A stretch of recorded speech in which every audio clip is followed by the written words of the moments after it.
This is the third experiment about preparation and separation of acetylferrocene derivative using column chromatography. First, the production of the electrophile.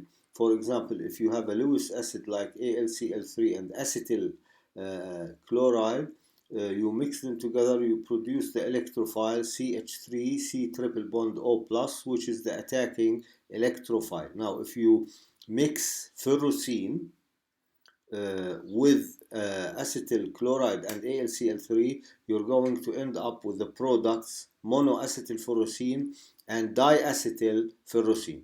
This mixture is not desired. We need only the monoacetyl ferrocene. So we make a more dilute electrophile by using glacial acetic acid and phosphoric acid, which will produce the electrophile in lower concentrations.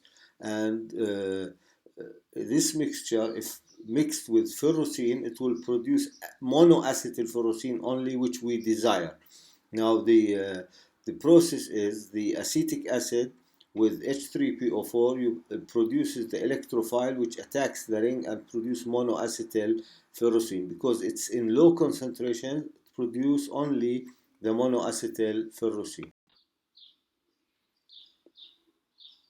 Now the TLC or thin layer chromatography, you get the plates from the technician. They are ready. You don't have to prepare them, the TLC plates.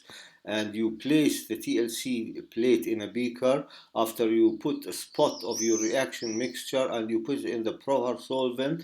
Don't let the solvent touch the spot.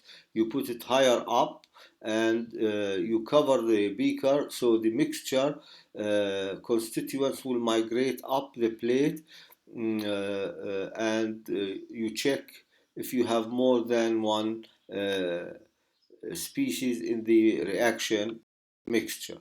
Now the principle of separation in TLC depends on the attachment or the polar forces which attach the solute and solvent to the silica gel and the solubility of the solute in the solvent used.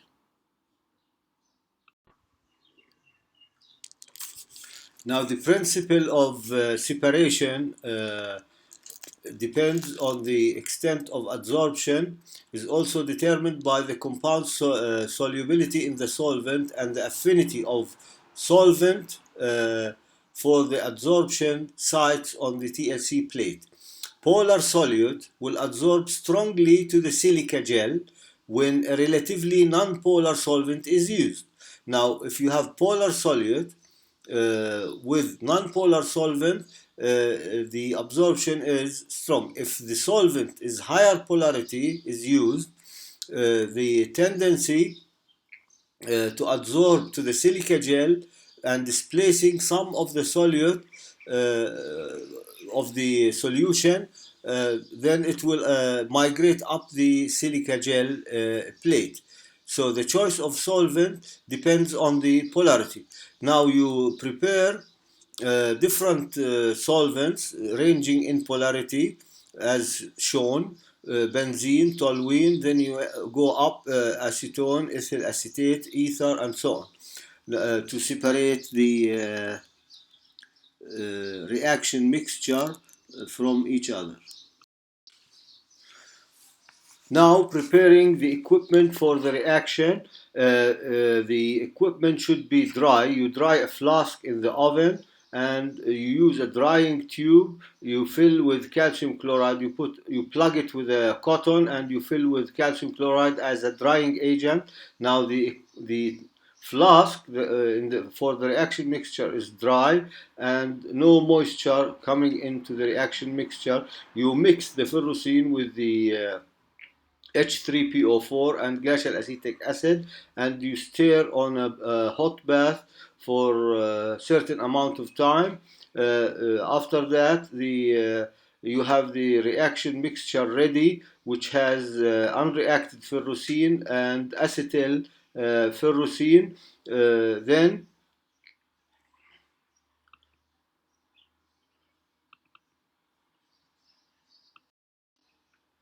Then you pour the reaction mixture on 20 grams of ice in a beaker.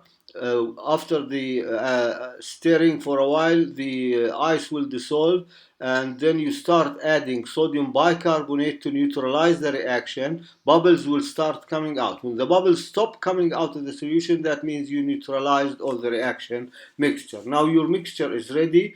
You filter out the reaction mixture, and you prepare the TLC plates, A, B, C, D, E, how many you want.